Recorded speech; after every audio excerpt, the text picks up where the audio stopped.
Con esto último enlazo con respecto a la campaña de represión que estamos sufriendo por parte del Ayuntamiento de Granada, que ya nos ha colocado 2 multas por pegar carteles por la calle y con la que estamos intentando recaudar dinero. Entonces, hoy precisamente haremos una rifa solidaria donde podéis comprar después de la introducción vuestras papeletas según lo habéis hecho, ¿vale?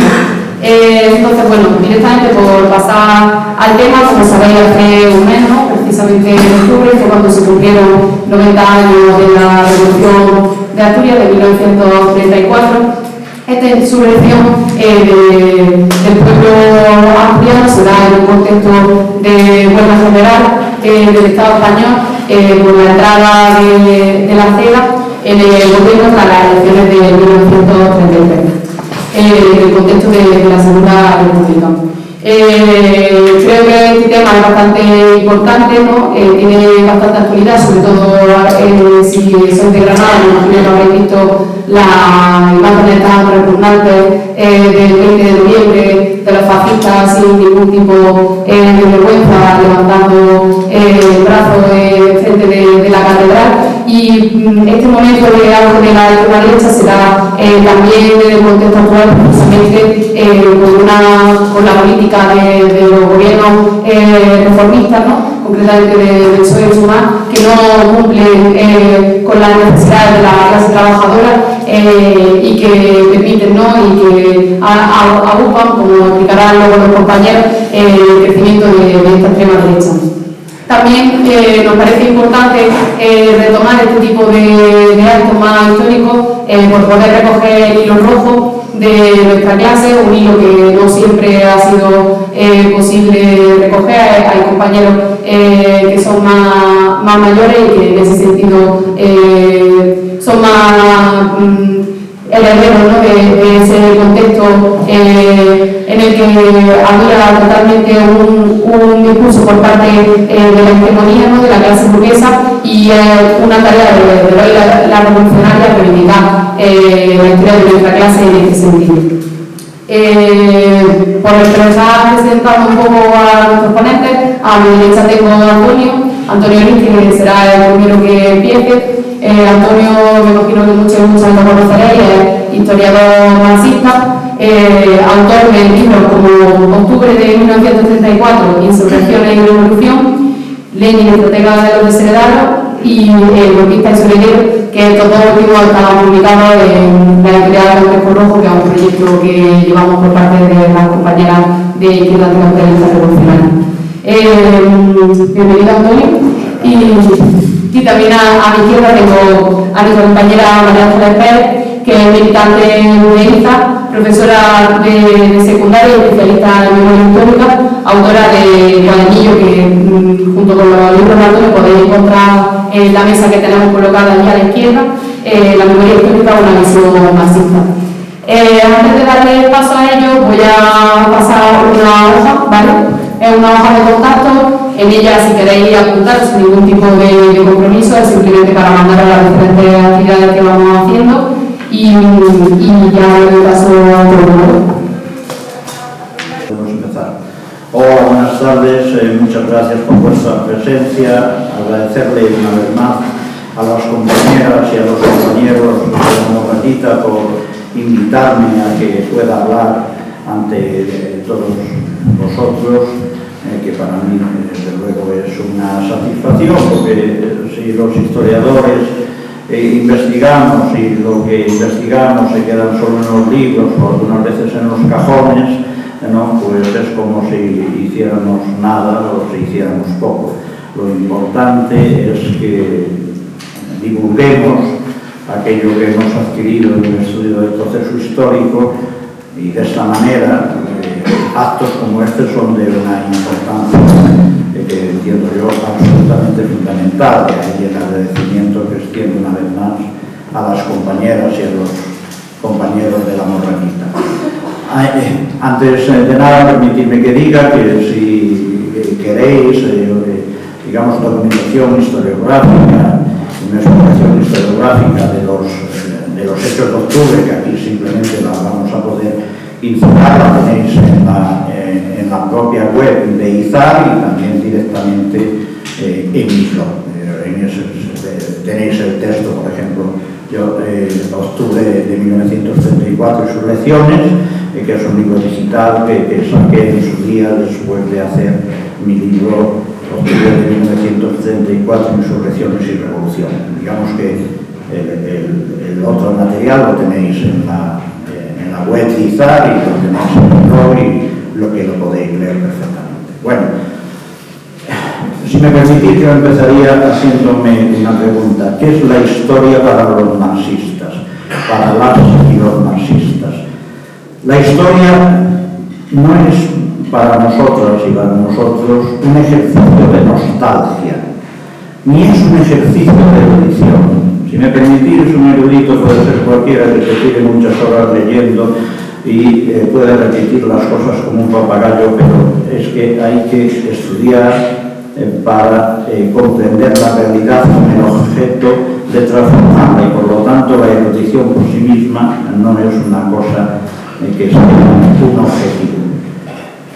El objeto de la historia para las y los marxistas es recuperar la memoria del movimiento obrero por una parte y por la otra aprovechar las enseñanzas que nos da el proceso histórico para luchar en la realidad concreta. Por lo tanto, no es solamente un ejercicio al pasado, sino que es un ejercicio dialéctico, un ejercicio de ida y vuelta del pasado al presente y del presente al pasado. Hoy, si me permitís, voy a esquematizar y nuestro guión va a ser por qué se dio octubre de 1934, porque si no, no entendemos el propio octubre. Hablaremos muy brevemente sobre el propio octubre de 1934 y terminaré haciendo una reflexión sobre las lecciones de octubre, pero esta reflexión es sobre lo que aprendieron las organizaciones políticas en su momento y lo que podemos aprender nosotras y nosotros hoy. Entonces, ¿por qué se dio octubre? Los testimonios gráficos de la Segunda República, los gráficos y los testimonios de los personajes que vivieron aquellos tiempos, nos informan sin ninguna lugar a dudas que hubo, con la proclamación de la Segunda República el 14 de abril de 1936, hubo una esperanza impresionante. Se esperaba que aquel régimen trajera realmente una sociedad democrática y que esa esperanza ilusionó a la inmensa mayoría de la población, a sus trabajadoras y sus trabajadores, y además de los dos grandes movimientos, o mejor, de las dos grandes fracciones del movimiento obrero, la fracción socialista y la fracción anarcosindicalista. Y entonces, si causó tanta esperanza, si causó tanta ilusión el 14 de abril de 1936, la instauración de la Segunda República, de 1931, perdón, ¿por qué esa ilusión se volatizó tan rápido como en las segundas elecciones legislativas de la Segunda República del 19 de noviembre de 1933? O sea, del 31 de abril, del 14 de abril de 1931 al 19 de noviembre de 1933. ¿Por qué se esfumó? Y que después en el debate lo podremos tratar más, pero para ser esquemáticos es porque el gobierno de coalición republicano-socialista no solamente no llevó a que las condiciones de la clase trabajadora fueran mejor que en los tiempos pretéritos, que en los inmediatos tiempos pretéritos, sino que a una parte del movimiento obrero, a lo que era la vanguardia social, que el movimiento anarcosindicalista lo represalió de una manera absolutamente brutal, y en eso ahí tenéis citas en los textos que os he dado que lo documentan a la perfección. ¿Qué hizo bien la Primera República en la etapa de gobierno de coalición republicano-socialista? Derechos básicos de la mujer. Por primera vez en la Constitución de la Segunda República, la mujer tiene derecho a votar y a ser elegida, ya lo tenía antes de ser elegida ya, pero el derecho a votar, ¿no? Y el derecho al divorcio. Esos son las dos grandes conquistas que hace la Segunda República en el periodo de gobierno republicano-socialista. Y después también un intento de darle una solución muy moderada, que no en el tema del derecho de las naciones a la autodeterminación, no trabajó, pero se logró el Estatuto de Autonomía de Cataluña, después invernó el Estatuto de Autonomía del País Vasco y el Estatuto de Autonomía de Galicia hasta la guerra no se tuvo ya en consideración. El gobierno republicano socialista lo que hizo fue intentar poner parches a la hiperexplotación de la clase trabajadora de la ciudad y del campo, e inclusive aliarse con la patronal y facilitarle, por ejemplo, que la huelga de la Telefónica ayudaron a la dirección de la Telefónica en vez de ponerse al lado de la clase trabajadora, porque era mayoritariamente del movimiento anarcosindicalista. Y ya la guinda de ese proceso se va a dar en la represión que se lleva en Casas Viejas. En Casas Viejas lo que se hace es matar de una manera directa a campesinos porque estaban en contra, bueno, de la vida hiperexplotada que tenían, y tanto la Guardia Civil como la Guardia de Asalto, cuando llegaron a Casas Viejas, lo que hicieron fue asesinar a los campesinos. Eso fue la gota que colmó el vaso, y inclusive en el Parlamento, antes de conocerse bien los hechos, Azañas dijo algo, bueno, se hizo lo que tenía que ser, pero ya cuando se conocieron verdaderamente los hechos, se sintieron abochornados, y Lago Caballero dijo, esto desde luego es algo que no puede ser. Y entonces el presidente de la Segunda República, Vicente Alcalá Zamora, va a dar paso a otros gobiernos que no tenían mayoría en el Parlamento y que van a ser los que, en último extremo, lleven a las segundas elecciones legislativas de la Segunda República del 19 de noviembre de 1933.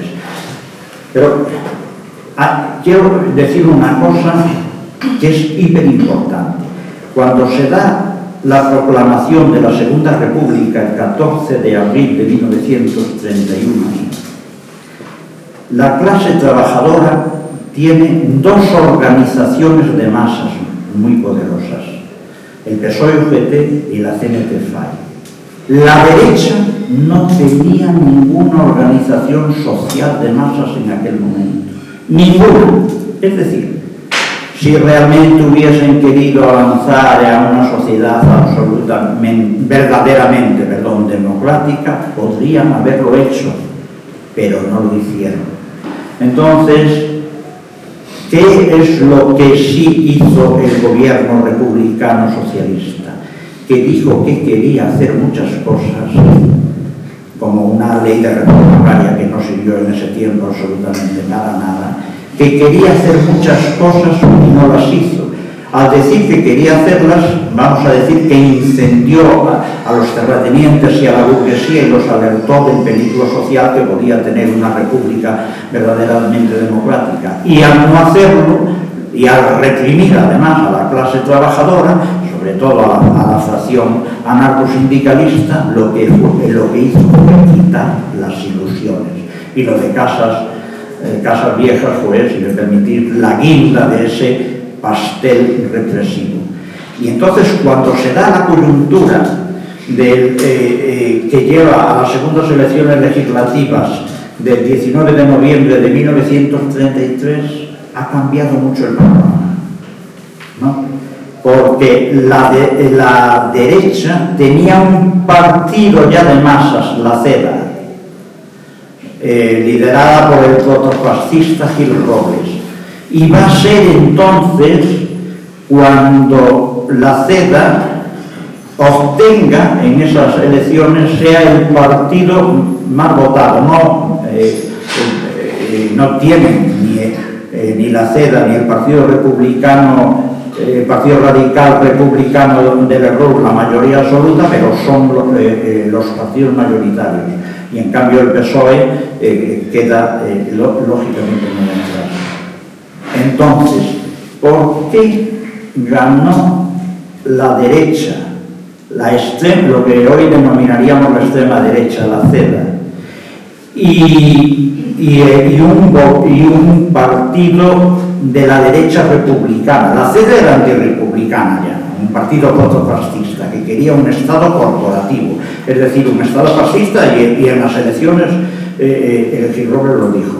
Pero el PR, el Partido Radical Republicano de Alejandro Lerroux, era un partido conservador, y todo el mundo sabía en aquel tiempo que Alejandro Lerroux era un corrupto, que además salió después a la luz, más adelante va a salir en el Extraperlo, pero lo sabían todos.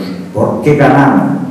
Porque el gobierno, hoy llamaríamos, si me permitís, el gobierno progresista, dijo que quería hacer políticas distintas y no las hizo. Entonces ganó la organización protofascista de la CEDA y el Partido Republicano Radical. Automáticamente que ganaron las elecciones, el movimiento anarquista va a llamar a una insurrección, que después esto, si queréis, lo tratamos, porque es una insurrección, llama él solo a la insurrección. Y el ACNT, que es la vanguardia social, después, si queréis, hablamos de lo que es la vanguardia social. Eran la vanguardia social, no política, por eso, si queréis, después lo hablamos. Eran la vanguardia social, pero no tenían un proyecto de la conquista del poder.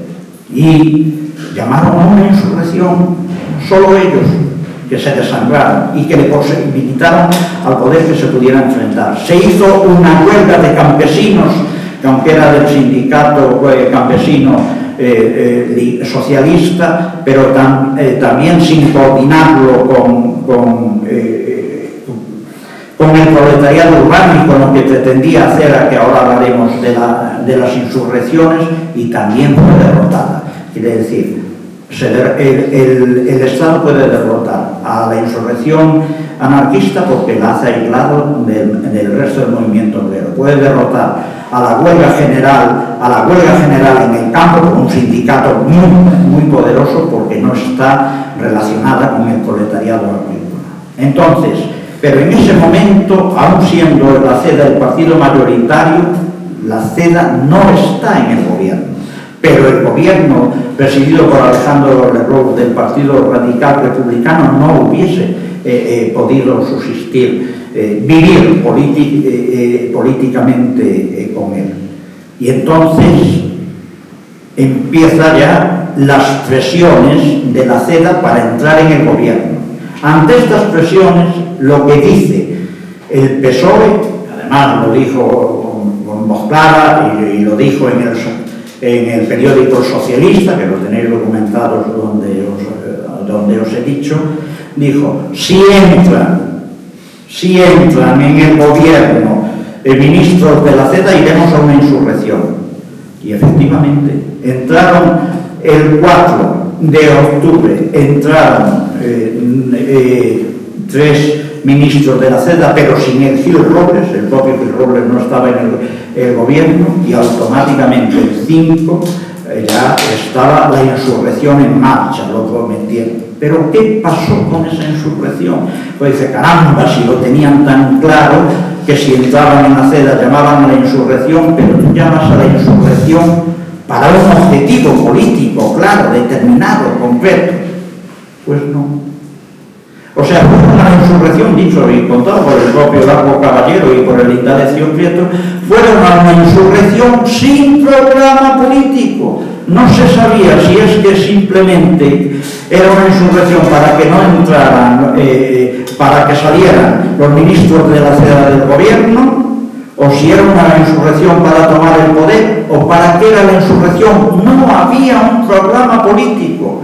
Y a pesar de eso, es decir, a pesar de la incapacidad de política de la dirección del PSOE-UPT, pues hubo insurrecciones. Y hubo insurrecciones, por ejemplo, en Cataluña, ¿no? Y hubo insurrecciones en Madrid, que fueron las dos insurrecciones más importantes, insurrecciones, no revoluciones. Las dos insurrecciones. Y hubo insurrecciones por el conjunto del Estado, huelgas generales, enfrentamientos con la policía, miles y miles de trabajadores deambulando por Madrid esperando armas para enfrentarse al gobierno, o en Bilbao esperando armas para enfrentarse a las fuerzas del gobierno. Pero no había un programa político. Llamaron a la insurrección de forma inmediata y no había un programa político y no fueron a choque, salvo en un sitio, en Asturias. Ahí todas las fracciones del movimiento obrero, inclusive el stalinista, que después que había llamado socialfascistas y anarcofascistas, pero también todo el movimiento, las dos grandes fracciones, que es lo fundamental, la fracción socialista y la fracción anarcosindicalista, hicieron un pacto y entonces se sumaron lo que era el bloque obrero y campesino y los trotskistas y el PC. Y entonces sí, tenían un programa que sacaron, que lo dieron bien a conocer, y era conquistar el poder. Y lo hubieran hecho, sí. ¿Por qué? Porque lo demostraron en los hechos. No, hay dos zonas básicas que hay para esquematizar mucho. Mieres fue el centro, digamos, del movimiento socialista y La Felguera del movimiento anarcosindicalista. Ahí conquistaron el poder y rápidamente organizaron milicias. Y en Olloniego, en una batalla contra la Guardia de Asalto, en una batalla en campo abierto, hasta ganó la milicia en campo abierto, que lógicamente la milicia recién constituida sobre la marcha, no tenía ninguna experiencia, y eso ya nos demuestra el valor y la fuerza. Y en Asturias, en Gijón, la clase trabajadora se encontraba sin armas. Y entonces ahí no pudo hacer un gran papel, aunque las fuerzas se retiraron, vamos a decir, al casco antiguo. Pero en Oviedo, por ejemplo, se tuvieron que ir retirando constantemente porque las milicias proletarias los iban arrinconando y los estaban venciendo absolutamente. ¿Por qué pudo derrotar el ejército republicano? Y digo bien, el ejército republicano, aunque nos suene un poquito de claro, de la Segunda República, del gobierno presidido por Alejandro Lerroux, del Partido Radical Republicano y de la CEDA. ¿Por qué pudieron derrotar a las milicias en Asturias? Porque fue el único sitio que triunfó. La insurrección se convirtió en una revolución social, y entonces el Estado republicano pudo concentrar allí a todas sus fuerzas, y entre otras a la legión mandada en el campo de batalla por el teniente coronel Yago, y que todos conoceremos después en la guerra civil, y en el Estado Mayor, no oficialmente, pero en los hechos, en la práctica, estaba Francisco Franco Bamonde, que va a ser el caudillo de España. Eso lo digo para que no mitifiquemos los tiempos de la Segunda República, porque hay otras cosas, como diría el otro, para mitificar, pero no a la Segunda República y no a lo que se denominó, desde luego, el Bienio Negro. Después de derrotar a la revolución social asturiana ya se da una represión brutal, una represión absoluta. Y en el Parlamento, en los textos que os he dicho, están las actas del Congreso de los Diputados. En el Parlamento llaman a fusilar a la clase trabajadora y dicen que la lucha de clases, eso está citado en mis textos, que la lucha de clases es un veneno y que el mundo desafortunadamente es un valle de lágrimas, pero la clase trabajadora, diciéndolo en un plan popular, se tiene que joder, tiene que aguantarla y soportarla. Y llaman y reivindican a los asesinatos de la Comuna de París. En el Congreso de los Diputados llaman a la represión, y la hubo. Pero un señor que efectivamente, aparte de ser ya un fascista, tenía inteligencia política, y Carlos Sotelo, y dijo: la clase trabajadora no está derrotada. Quiere decir que si no la derrotamos ahora, nos tendremos que volver a enfrentar con ella. Y efectivamente, la clase trabajadora tenía tanta fuerza que en febrero de 1936 va a posibilitar que la izquierda gane las elecciones. Lo va a posibilitar. Y en la izquierda, que hablaremos rápido, pero yo creo que ya me va a dar tiempo solo cuando sean las preguntas. En la izquierda hubo una reflexión sobre lo que pasó en octubre de 1934, que es una reflexión que nos sirve para hoy, si me permitís, después en las intervenciones que me permitáis hacer en la respuesta las digo. Pero en el momento histórico, la revolución de Asturias, la Comuna Asturiana de 1934, el octubre de 1934, había dicho claramente que si las fracciones del movimiento obrero, la indignación, conquistan el poder, le ganan a las fuerzas represivas la batalla de las armas, y lógicamente se pueden poner a construir una sociedad basada en la justicia social. Pero el PSOE y la UGT no aprendieron, y el movimiento anarcosindicalista, que era la vanguardia social, tampoco tenía una teoría revolucionaria. Como el PSOE, UGT y la FAI-CNT no tenían la teoría de la conquista del poder, lo que va a ocurrir en febrero de 1936, que en vez de ir a una alianza obrera de las organizaciones de la clase trabajadora, como decía gente como Joaquín Maurín o André Unín, pues fueron a un frente popular. Un frente popular que lo que hizo fue subordinar los intereses de la clase trabajadora. El Azaña, en sus propios diarios, no entiende nada y dice una cosa: otra vez a segar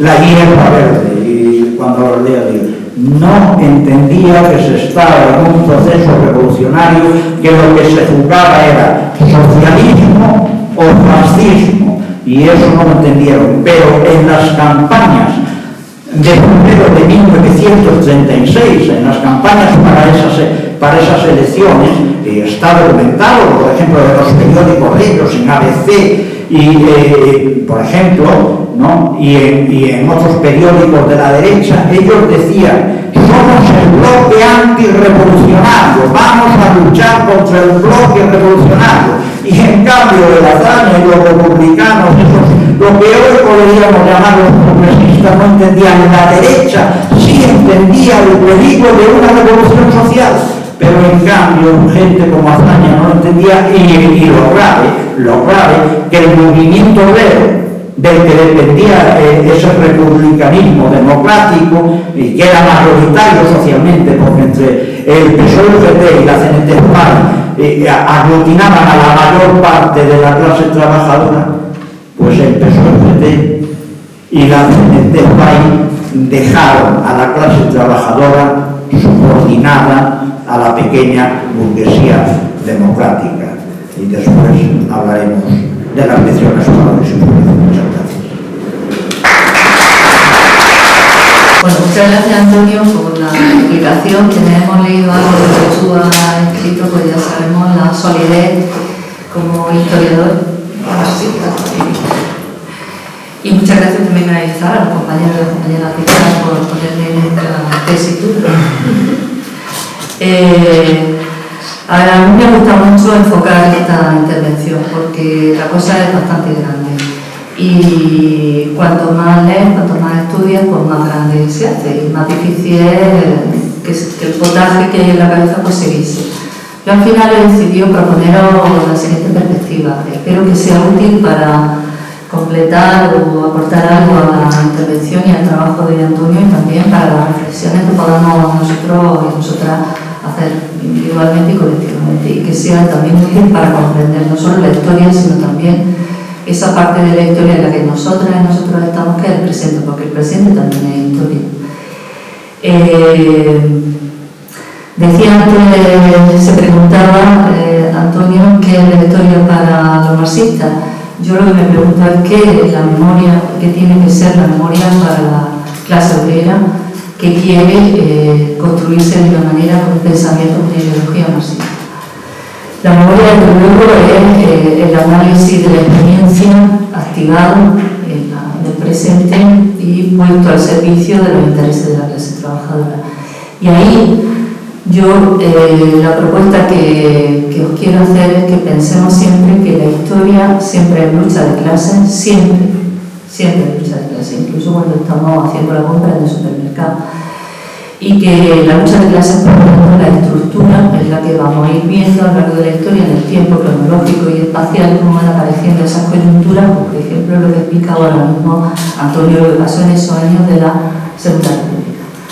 Si hay lucha de clases, porque hay clases, y las clases pues, en el capitalismo en el que estamos, en el que llevamos mucho tiempo estando, son básicamente dos, los que viven del capital, son los capitalistas, y los que vivimos del trabajo, la clase trabajadora, la clase obrera. Somos clases antagónicas, sobre todo porque la exigencia del capital siempre es la explotación de las personas, la explotación de la naturaleza hasta extremos, como estamos viendo ya, pues, insostenible. Y eso es lo que vamos a ir encontrando si queremos, si lo miramos con los ojos abiertos y con esa perspectiva, es lo que vamos a ir encontrando desde 1934, 1931, 34, 36, 37, 38, 40 y hasta el destino de un poco el tema de lo que a mí me tocaba esta tarde, que es la memoria democrática, ya no es memoria histórica en España, sino democrática, que está escrito en la ley del año 2022, la ley de memoria democrática de España.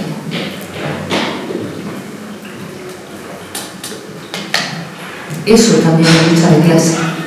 Eso también es lucha de clase. No lo olvidemos, por favor, porque lucha de clase no solo son huelgas e insurrecciones. Lucha de clase también es todo aquello que el capital pone en funcionamiento para que sus intereses prosperen y estén garantizados. Y si tiene que hacer leyes de esa manera, lo va a hacer. Si nos vamos otra vez a los tiempos de la República, yo quiero retomar un poco algunas de las cosas que ha dicho Antonio, diciendo, por ejemplo, que la República inspiró expectativas, inspiró mucha confianza en lo que podía pasar en abril de 1931 y luego se fue frustrando por lo que hicieron los partidos políticos que estaban en el gobierno. Pero sobre todo se fue frustrando porque el capital tenía claro lo que tenía que hacer y el capital no le tiembla la mano nunca. Lo mismo le da hacer leyes que sacar a la calle a gente armada y sin ningún tipo de escrúpulos para arrasar, para aniquilar a las personas. Y eso fue lo que hicieron Yagüe y sus carniceros en Asturias en 1934. Porque efectivamente, y en eso estoy completamente de acuerdo con lo que ha dicho Antonio, quien entendía lo que estaba pasando en la Segunda República Española era la derecha. La izquierda parece que no lo terminaba de entender, no saben por qué, no lo sé. Pero la derecha se lo intentó, incluso se preparó de la manera que se tenía que preparar. Asturias, en el 34, en aquellos pocos días de octubre, fueron muy pocos días. Y en los meses subsiguientes, donde hubo tantísimos encarcelados, después incluso fusilados, experimentó de lo que era capaz de hacer y que luego puso en práctica de manera sistemática en todo el territorio de España a partir de 1936. Ensañándose especialmente en Asturias, en esa cuenca minera, y porque claro, había que ejercer la venganza ejemplar. El capital gana la guerra, pero el capital también estaba ganando la República. Lo ha expresado muy bien Antonio ahora mismo. Es decir, esos políticos que son burguesía, es decir, eran del PSOE, eran de los republicanos, pero formaban parte de la clase burguesa también, y por lo tanto estaban jugando con lo que tenían en las manos a favor de los intereses de su clase. No hicieron lo que tenían que hacer, o sí lo hicieron, porque ellos al final estaban ahí para que los intereses de su clase prosperaran de una manera que después veremos, sobre todo a partir de 1975, cómo ya se va a consolidar de manera total. La guerra se pierde, la pierde la clase trabajadora, la pierde también la República y empieza la dictadura. Y la dictadura empieza haciendo la primera ley de memoria que hay en España, que es la ley de 1940, la causa general. Esa es una ley de memoria histórica. Ahí los franquistas, los que habían dado la guerra, los que estaban con el poder político, los que tenían en sus manos todos los poderes del Estado, también los económicos, porque ya los habían asegurado, se aseguran y se justifican, se legalizan todo lo que van a hacer, que es continuar ya de una manera espantosa esa aniquilación persona por persona, hasta millones de personas que tenían que ser destruidas, hacerlas desaparecer mediante los fusilamientos, el exilio, la esclavitud y el expolio, el paro, es decir, acabar sistemáticamente con todas esas personas que ahora quieren las leyes de la transición, de la post-transición, que sean víctimas. Bien, de eso hablaremos después de los victimarios. Franco realiza hasta sus últimas consecuencias su propia ley de memoria histórica, esa causa general, cosa que ahora, con más leyes que se estén haciendo, yo no sé por cuántas vamos ya, entre las estatales y las autonómicas, pueden ser en torno a 100. No han hecho, ni van a hacer. Pero la lucha de clases sigue, esa aniquilación, como bien comentaba también antes Antonio, la clase obrera sigue luchando cada día, por supuesto que sí, porque sus intereses siguen existiendo, la clase obrera sigue existiendo, entonces tiene que seguir luchando porque tiene que comer, porque tiene que vivir de manera, en primero, no tan organizada, aunque desde el primer momento sí que se organiza la guerrilla y los maquis. La guerrilla, la primera de todas, en la de Asturias, precisamente, ya en el 37, están los guerrilleros en la sierra, hostigando a las fuerzas militares del bando nacional, y después el maqui en prácticamente todo el territorio de España, una presencia especialmente importante aquí en Granada. Después, cuando el maqui desaparece ya en los años 50, sigue habiendo lucha de clase por parte de la clase trabajadora, sigue habiendo huelga, sigue habiendo organización clandestina de sindicatos, de partidos políticos, pero sigue habiendo una conciencia, es decir, eso no se ha olvidado, ahí está la memoria, no la memoria solo de la experiencia del abuelo, del padre que desapareció, que estaba en la bonita, sino también la memoria de lo que había pasado, porque se recordaba. Siguió hasta 1970, yo soy una cosa que quería recordar aquí, en 1970 aquí murieron unos cuantos obreros en una huelga de la construcción. Estaban organizados en una agrupación que eran cristianos de obreros, hubieron un movimiento, yo creo que el único movimiento verdaderamente visible de memorialista que hay en Granada, el que está en la Caleta, ¿no?, que recuerda esa huelga y esa muerte de esos obreros.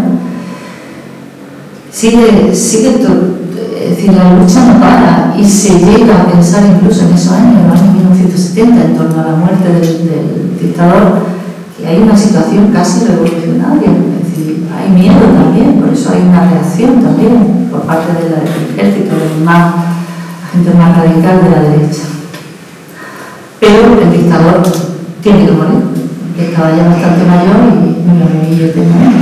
Y ante esa previsión de muerte se prepara no la transición, no el camino a la democracia, que es lo que quieren que nos creamos, y ahí también hay lucha de clase por parte de la burguesía, es decir, tenemos que creer que eso es democracia, que se prepara en 1969 con la ley de sucesión a la jefatura del Estado, en que se nombra con nombre y apellido a quien va a suceder al jefe del Estado, Franco. Ahí está el cartel del trabajo de Antonio, el golpista y su heredero, porque Juan Carlos I es el heredero de Franco, es el heredero de Franco, no es el heredero de su padre, no es un rey porque haya nacido de rey, ¿no? Estuvo como rey porque Franco lo hizo así, y cuando Franco se muere, lo primero que se hace a los 2 días es que él toma posesión de su cargo en las cortes. Eso es así, eso es franquista, ¿vale? Hay otras 2 leyes que preparan ese gatopartismo, ese cambio que no podía ser el cambio verdadero, pero que tenía que parecerlo. La ley de 1977, que es la ley más ignominiosa que creo yo que hay ahora mismo, por lo menos en Europa, yo no sé, en otros países seguramente habrán cosas peores, que la ley de amnistía, que blinda absolutamente todo lo que había pasado con el franquismo. Lo blinda por encima incluso de la ley suprema que tenemos en el Estado español, que es la Constitución, que se aprobó en 1978, pero que sigue estando por debajo de la ley de amnistía de 1977. La ley de amnistía de 1977 no, es decir, corta cualquier recorrido que se haya querido hacer ya, no hay manera, porque ya los que podían estar encausados están muertos. El último fue Miguel el Niño, murió hace muchos años. No se pudo hacer absolutamente nada por él, a pesar de toda la democracia, la transición magnífica, maravillosa, ejemplar que hemos tenido aquí en nuestro país. No se puede hacer nada. Esa ley está por encima de la Carta Magna Española, que es la Constitución del 78.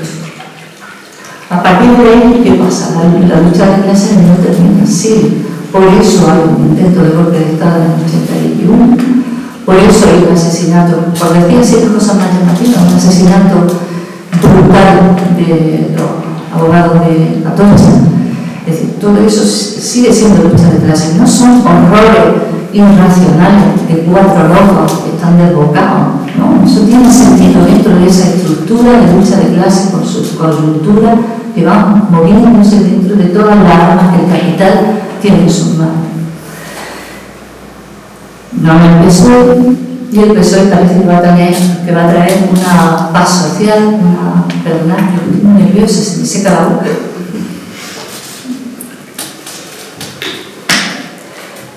Esa paz social es otra de las grandes traiciones infligidas por el capital a través de las organizaciones trabajadoras. La paz social que terminó consiguiéndose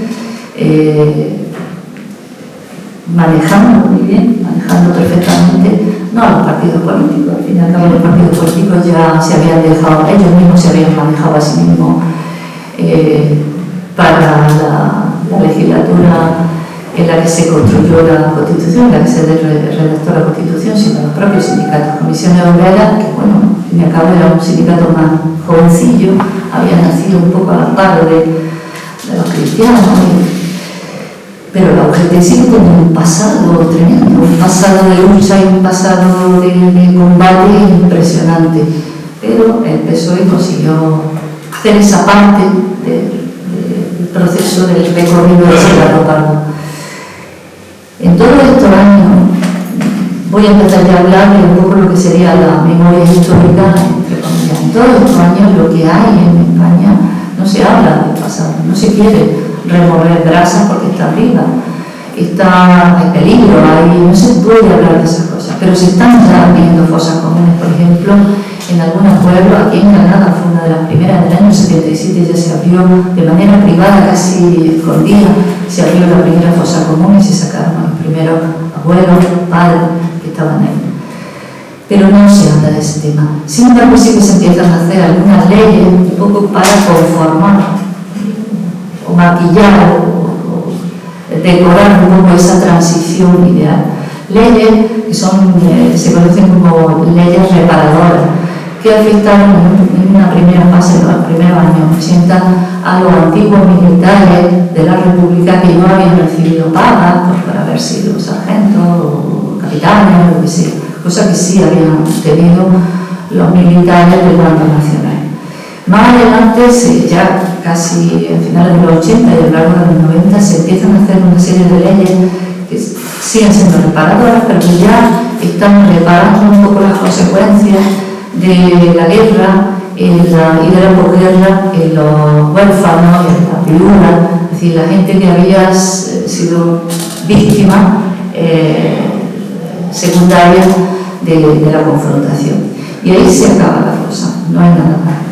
Se organiza una especie de intento de compensar económicamente con algún tipo de paga, de pensiones a estas personas, pero no fue muy lejos, entre otras cosas porque ya en aquellos años la gente que podía haber sido beneficiada de esta ayuda o de estas pagas ya estaba muerta o estaba muriéndose, ya quedaban menos. Con eso también ha jugado el capital, con la extinción biológica de las generaciones que participaron en la guerra y en la posguerra.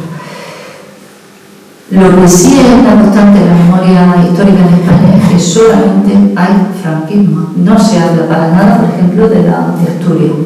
Lo que pasaron en Asturias en el 34, a pesar de que también fueron represaliados, fueron víctimas, entre comillas, de las fuerzas del orden de la República, eso no existe. Todas las leyes de memoria democrática o de memoria histórica solamente están mencionando a las personas directa o indirectamente afectadas por el franquismo y por las represiones durante la guerra o después de la guerra. A partir del año 2007, voy terminando porque llevo muchos minutos. A partir del año 2007, con la ley de memoria histórica, todavía histórica de Zapatero, empieza la segunda fase memorialista de España, que es la dignificadora, la fase de la legislación memorialista. Y aquí de lo que se trata, y aquí ya sí que tenemos que hablar del victimario, de lo que se trata ahora era de dignificar mediante la localización y excavación de las fosas comunes, la significación, inventariar la significación de los sitios de memoria. Aquí en Granada, por ejemplo, por la pared del cementerio de San José, donde se fusilaron 100 y pico personas, que ahí siguen, están. La cárcel también está en la zona de la Caleta. En Asturias, a ver, esto es lo que decía, en 5 minutos me voy a... porque todo eso se está haciendo al amparo de estas leyes memorialistas, primero históricas, leyes de memoria histórica, después ya hace pocos años se llaman democráticas, leyes de memoria democrática, y en Asturias también. En Asturias, yo por lo que he visto, mi investigación ha sido básicamente por internet, pero lo que he visto en Asturias la cosa está bastante activa y está bastante... se nota que Asturias es Asturias. Yo no sé si compartiréis eso, pero me da la sensación de que Asturias sí que tiene una memoria encarnada en la gente de los pueblos. Y hay, por ejemplo, las fosas comunes, hay bastantes más excavadas, por ejemplo, en Andalucía. Los sitios de represión están mejor inventariados, están en comparación siempre con el resto del territorio del Estado. No quiere decir eso. Hay un sitio solamente, por lo que yo he encontrado, que está significado como lugar de represión, que está en Oviedo, que es el cuartel de Santa Clara, en la propia ciudad de Oviedo, y lo único que hay dentro del marco de la legislación actual de memoria democrática en Asturias que tiene que ver con la revolución de Asturias. Todo lo demás es, como ya decía, franquismo, posfranquismo, guerra, etcétera, etcétera. Voy a terminar diciendo lo siguiente, y muy brevemente, y espero que después del debate puedan surgir algunas intervenciones. Yo creo que la clase obrera tenemos que tener muy claro que los muertos que en las fosas no son víctimas, que las figuras tampoco son víctimas, que, es decir, nosotros tenemos que reivindicar la dignidad de los nuestros, reivindicando la dignidad de su lucha, y no son víctimas porque ellos luchaban y por lo tanto sabían a lo que se enfrentaban. Ellos son caídos, igual que Franco tenía los caídos suyos por Dios, por la cruzada, por no sé qué, no sé cuánto. Nosotros tenemos que reivindicar a nuestros caídos, que fueron los luchadores que nos precedieron. Y que si están caídos es porque estaban luchando. Y ahí está su dignidad. Su dignidad está en sacarlo, enterrarlo en un cementerio y dejarle que tenga su tumba y todas esas cosas. Está en que luchar. Eso es lo que tenemos que nosotros tener en cuenta, porque si no, le estamos facilitando esta nueva historia al capital, la historia de la memoria democrática en España. En la última memoria democrática, la estatal del 22, se dice que el presente español, y la democracia actual española, el régimen que tenemos, es el heredero de la Segunda República. En parte es verdad, porque la Segunda República también era burguesa, no solo era revolucionaria, no solo era obrera, que lo era, pero también era burguesa. En ese sentido, sí, este régimen hereda a la Segunda República, pero lo hereda a través de Franco, y lo hereda a través de Franco, por ejemplo, pasando cosas como que los ministros de Franco fueron presidentes de la entidad autónoma, Franco, o que el hijo de Gil Noble llegó a ser defensor del pueblo español a finales de los años 1980 en una de las legislaturas del PSOE, el hijo de Gil Noble, el hijo del que quería un Estado corporativo con un partido único, igual que el de Mussolini o de Hitler. Juan March, seguramente que os suena la Fundación Juan March, que hace unos conciertos de música clásica fabulosos y promociona muchísimo esa fundación, la Fundación Juan March, estuvo fundada en el año 55 por uno de los que financiaron el golpe de Estado del 36. En fin, muchas más cosas, me callo porque me he pasado el tiempo. Muchas gracias y espero que el debate sea productivo.